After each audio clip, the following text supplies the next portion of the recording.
मैं Satyaprakash Singh, assistant professor, Valmiki BEd college Vaishali. आज हम लोग डीएलएड फर्स्ट ईयर के कोर्स 4 विद्यालय संस्कृति परिवर्तन और शिक्षक विकास पेपर से संबंधित टॉपिक कक्षा कक्ष की प्रकृति का अध्ययन करने जा रहे हैं। सर्वप्रथम कक्षा कक्ष शिक्षण की प्रकृति। अगर हम देखें तो बाल केंद्रित कक्षा कक्ष से तात्पर्य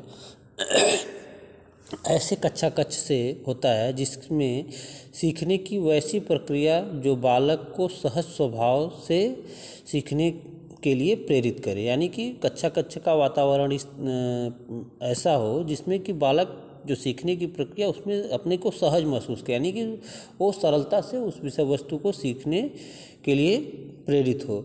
चाहे वह खेल के माध्यम से उसको सिखाया जाए, चाहे अन्य क्रियाकलापों के माध्यम से या किसी भी शिक्षण विधि के माध्यम से सिखाया जाए, लेकिन कक्षा कक्ष का वातावरण इस तरह का होना चाहिए जिससे कि बालक को सीखने में सहजता महसूस हो, यानी कि सहज रूप से वह सहज स्वभाव से सीखने के लिए अपने आप को तैयार रहे, आपसे सीखने के लिए तत्पर रहे। तो इस सीखने की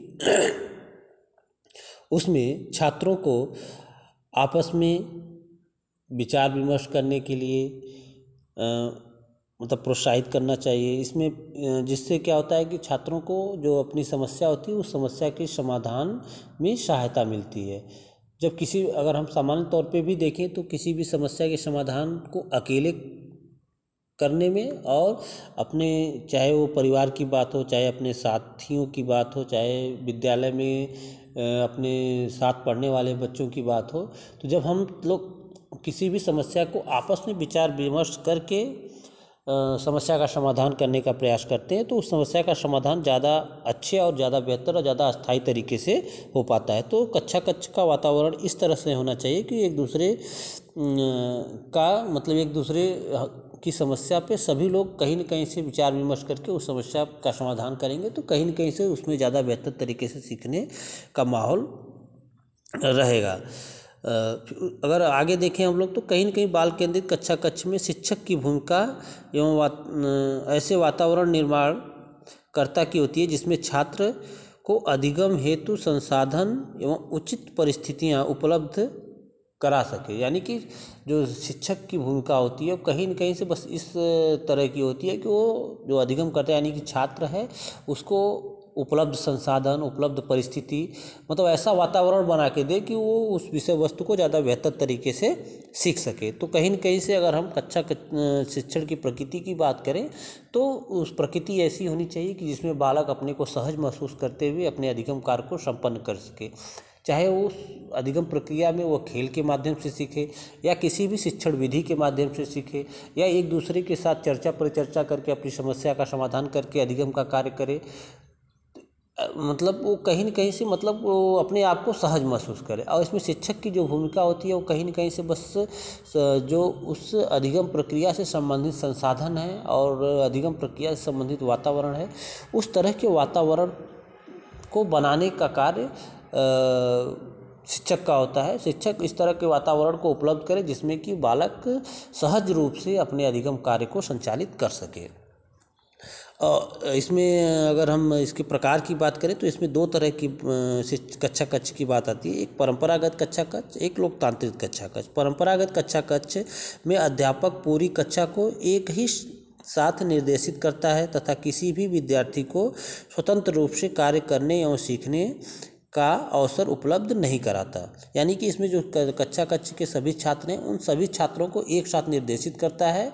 इसमें किसी एक छात्र को विशेष रूप से किसी भी छात्र को स्वतंत्र रूप से कार्य करने का अवसर उपलब्ध नहीं कराता है। इस शिक्षण व्यवस्था में शिक्षक छात्रों के याद रखने एवं रट लेने की प्रवृत्ति को श्रेष्ठ मानता है और इसी के आधार पर वह विषयों का ज्ञान प्रदान करने तथा छात्रों को विषयों में दक्षता विकसित करने का प्रयास करता है। शिक्षक छात्रों को इसी प्रवृत्ति को विकसित करके उसके भविष्य के लिए उपयोग मतलब उसको जो उसका ज्ञान है उसको उपयोगी बनाने का प्रयास करता है। यानी कि जो पुरानी परंपरा चली आ रही है जो कि मतलब छात्रों को रटा के विषय वस्तु को याद कराना, ठीक है, उसमें छात्रों को स्वतंत्र रूप से सीखने का अवसर न उपलब्ध करा के अध्यापक अपने द्वारा अपने अनुसार विषय वस्तु को छात्रों को रटा के सिखाने का प्रयास करता है। तो इस तरह की जो कक्षा कक्ष प्रवृत्ति है कहीं न कहीं से पहले से चली आ रही है, इसलिए इस तरह की कक्षा कक्ष